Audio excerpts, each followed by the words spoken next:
Weirdos, I'm Felicia and I like scary movies, and today we are doing a Patreon requested review, and it's a Dario Argento film, which I'm like, thank you. So thank you, Stephanie, for recommending that I watch Phenomena. This is the 1985 Italian horror film, though it is in English, and it was just a delight to watch. I really haven't seen enough of Argento's work. I've of course seen Suspiria, but I haven't seen a lot of his other work. Like I just haven't got there in my life, and now I need to go on a full-on journey because I really liked this movie. So when I started the film, the first thing I of course noticed was that it stars Jennifer Connelly. Then this came out the year before The Labyrinth, by the way. Labyrinth came out in '86, this is '85. So she was very early in her acting career, and she plays a character named Jennifer, which I just always think is very funny. Now, it is also possible that you know this movie by a different name. So the Italian version of this film was called Phenomena, and then New Line Cinema bought it,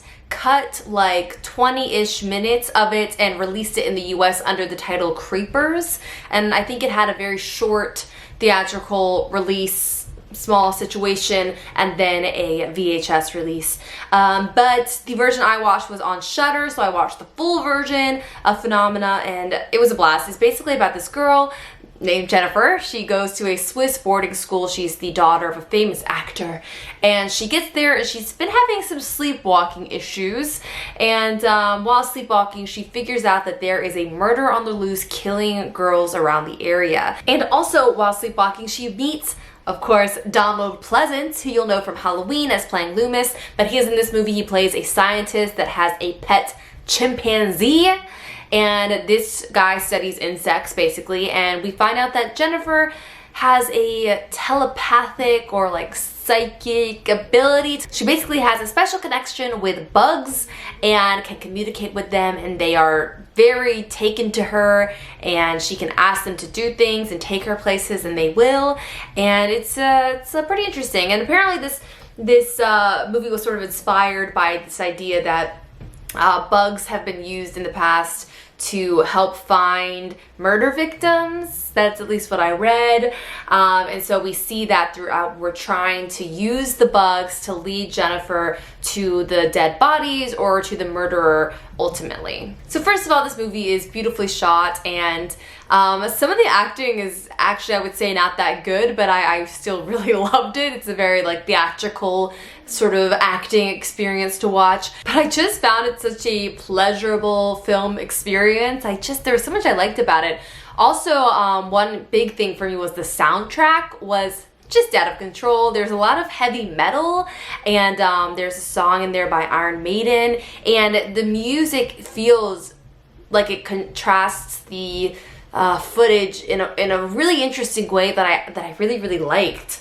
And also the chimpanzee in this movie is very, very talented. The chimpanzee's name was Tanga, and this was the only movie that she ever appeared in, or he, I'm not sure. And the character's name is Inga. And this chimpanzee did a great job. I did find one, it's funny and not funny at the same time, two little fun facts about this chimpanzee's filming experience. One is that it bit Jennifer Connelly, and we're not super clear on how bad. There was like sort of two interviews. One of them, it says that the chimpanzee just bit her because the chimpanzee kept turning around and has, as you will see in the movie, a very aggressive looking butt. And so Argento kept wanting the chimp to face forward, and so he asked Jennifer to hold the chimp's hand to keep him facing forward. She tried to do that, and the chimpanzee bit her. And in another account, it said that the chimpanzee bit her so hard, it bit part of her finger off, and she had to be rushed to the hospital. So that blows. And the other thing I read is that the chimp actually escaped from the set one night into the forest. They had to go find her, and eventually they did, thank God, but stressful. And the last thing I'll mention, and I'll try not to give anything away about it, but the third act is just totally bonkers. When Jennifer finally gets close to finding out who the murderer is, she has to go through this sort of house of horrors in a way, and experience a lot of very, very scary things. And I don't know, I never felt bored while watching this movie. There's a lot of crazy things. And there's also very strange scenes. Like there's a really weird scene of when Jennifer just gets to the school and she's like, I've only had breakfast for 2 days, there's all this traveling. And her new roommate, who's a big fan of her father, of Jennifer's father, who's an actor, she gives her like baby food to eat, and she's like, Jennifer's like a vegetarian and she's like eating the baby food. It's very strange. I just hate the idea of an adult eating baby food. It makes me feel sick to my stomach. And also just like props to Jennifer Connelly for dealing with all these bugs in this movie. Like there are so many. And sometimes she has to be very delicate with the bugs. She really likes the bugs. And sometimes, like particularly when it's like maggots, she's like freaked out by the bugs. And they're always trying to tell her something or send her somewhere or something. But she has to touch a lot of bugs. And I just want to say, good for you. And something else that comes up in this film that I'm curious to see if it turns up in Argento's other work, because I know it comes up in Suspiria, but having a character that's going through a crazy experience of some sort, and then everyone telling that person that they're crazy or, you know, seeing things, or in this movie, the people at the boarding school try to put her through some sort of like medical therapy session. I'm not exactly sure what was going on, but they're trying to diagnose her because they said you're weird and something's wrong with you and you're dangerous and all these things. And she's like, I just like bugs.